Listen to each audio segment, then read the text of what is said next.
Hi friends, now we are going to talk about as an ABAPer, suppose you have been working throughout your life with SD modules, modules and all those things. Suddenly you are being assigned to in a project where you have to find something related with cost centers. You really don't know how to do it. You can search in Google and get the transaction codes and all those things, but we will do everything inside SAP.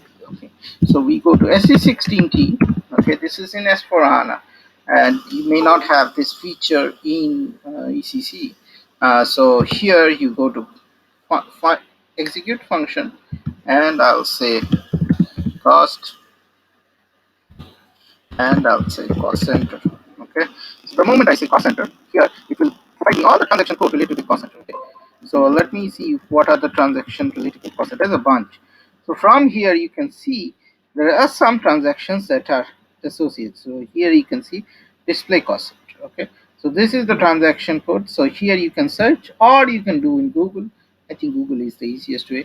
So here you go to K03. Okay, and try to find a sample data from your functional code, and he will give one, and here is one that is their cost center. And now what I'm going to do is I'm going K03, if you notice, and now what I'm going to do is I'll go to workflow, I'll go to archive workflow, and here if you notice this is the business object I will take. I'll copy this, pretty easy.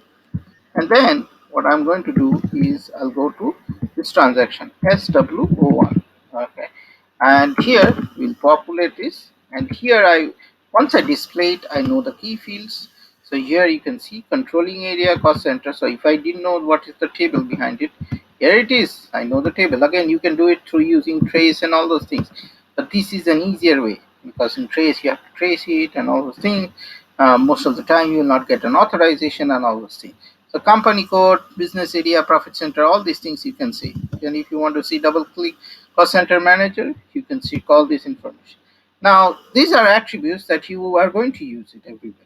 Okay, and then you want to see the methods. Okay, here you can get all the methods related, read prices for cost center activity and all those things. So if you don't know for sure, 70 to 80% of the time what they are asking is something related with all these methods. So you just need to find it which one it is, and it tells in pure English or whatever language you are logged in, and gives you all the information. And what you are going to do is get this code and paste it in your report or whatever you are using, and just call it from there. And from here you can see all the get activity prices and all those things. So pretty simple. Just use these parameters and use it. So here you can think of all the different types of things they can call related with cost centers, and then you have other events and all those things that you can use. Okay, so this is very helpful, and you can use this same feature across any transaction code in SAP. So that's it. Stay tuned to my SAP channel and happy SAP learning. And if you like it, share and subscribe to it, and have